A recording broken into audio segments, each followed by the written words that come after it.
दोस्तों, मैं दया यादव स्वागत करता हूं अपने यूट्यूब चैनल में। दोस्तों, आज का हमारा टॉपिक है सामाजिक विज्ञान के पाठ 2 इतिहास का भारत में राष्ट्रवाद। भारत में राष्ट्रवाद के ऊपर हम इसमें इस चैप्टर में क्या क्या हुआ है, इस सभी घटनाओं के बारे में डिस्कस करेंगे। तो बने रहिए इस वीडियो में, बने रहिए। तो सबसे पहला हमारा जो टॉपिक है, हेडिंग है प्रथम विश्व युद्ध। सबसे पहला हमारा हेडिंग है प्रथम विश्व युद्ध। प्रथम विश्व युद्ध। तो आइए हम प्रथम विश्व युद्ध को देखते हैं।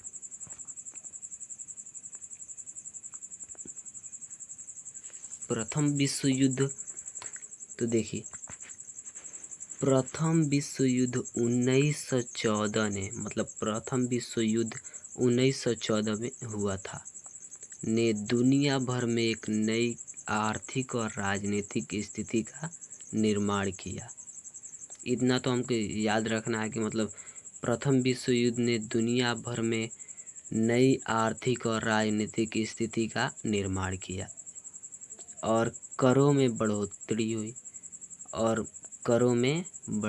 हुई और अनाज की बढ़ती कीमतें, अनाज जो था उसमें अधिक कर लगा दिए गए, कीमतें उसकी महंगाई कर दी गई, अधिक किराया और आने जाने का जो किराया था उसको बढ़ा दिया गया आदि से लोगों को अत्यधिक कठिनाइयाँ हुई। और इससे बढ़ाने की क्रिया को, इससे लोगों को बहुत ही अधिक कठिनाइयाँ हुई। चलिए आगे देखते हैं। सेना में लोगों को बलपूर्वक भर्ती किया गया। सेना में लोगों को बलपूर्वक भर्ती किया जा रहा था।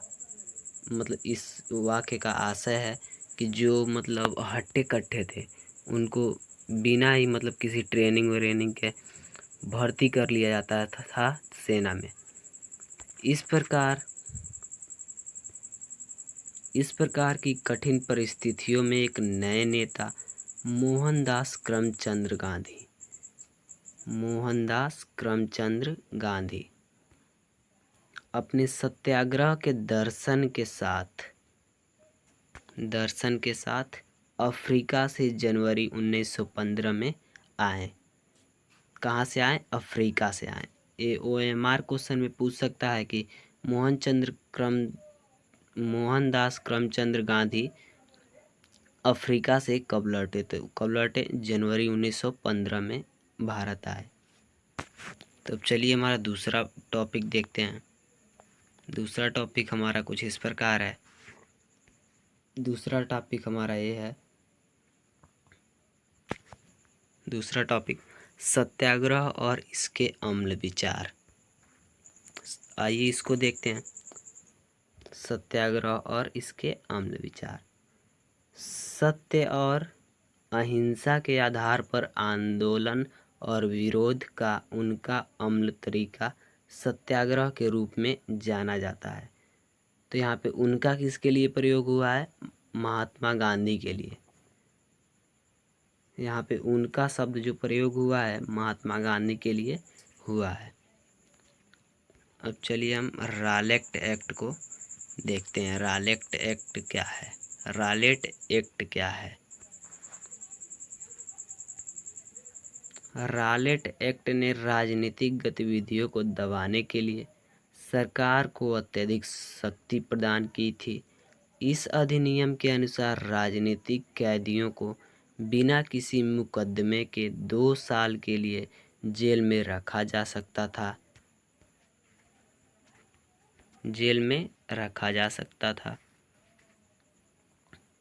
गांधी जी ने इस कानून का विरोध किया।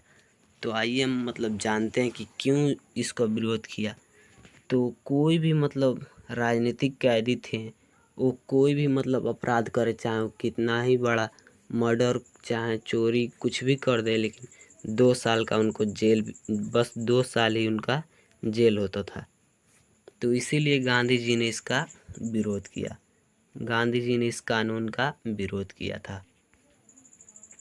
अब चलिए हम दूसरा टॉपिक देखते हैं।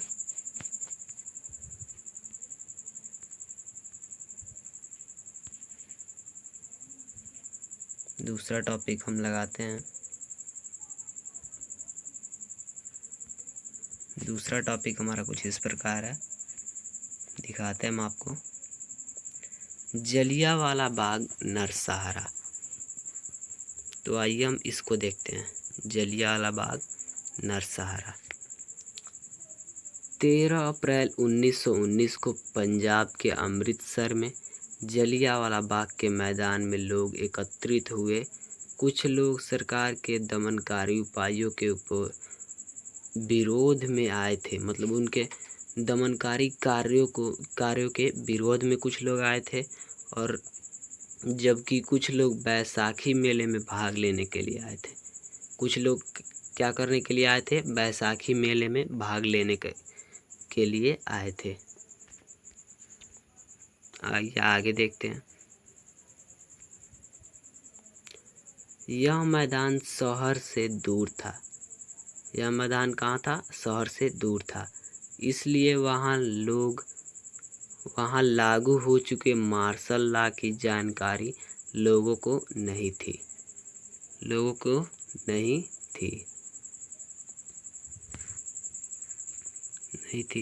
जनरल डायर उस क्षेत्र में प्रवेश किया और उस मैदान से बाहर निकलने के लिए सारे रास्ते बंद कर दिए।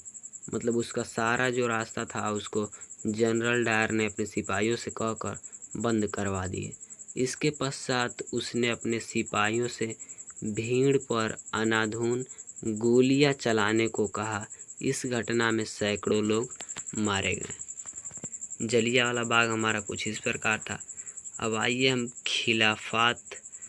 खिलाफत आंदोलन के बारे में जानते हैं। खिलाफत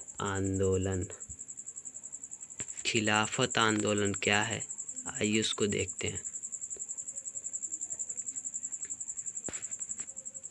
रॉलेट सत्याग्रह के दौरान महात्मा गांधी ने महसूस किया भारत में अधिक व्यापक आंदोलन शुरू करने की आवश्यकता है, लेकिन उनका यह विचार था कि हिंदुओं और मुस्लिमों को एक साथ मिलाए बिना किसी भी आंदोलन का आयोजन नहीं किया जा सकता है।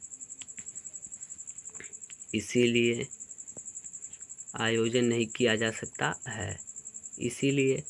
गांधी जी ने इसे हिंदुओं और मुस्लिमों को एकजुट करने का अवसर कहा। कांग्रेस ने सितंबर 1920 में अपने कलकत्ता सत्र में खिलाफत मुद्दे पर सत्याग्रह शुरू करने के लिए प्रस्ताव पारित किए। तो इसका आइए हम कुछ आशय समझा देते हैं आपको।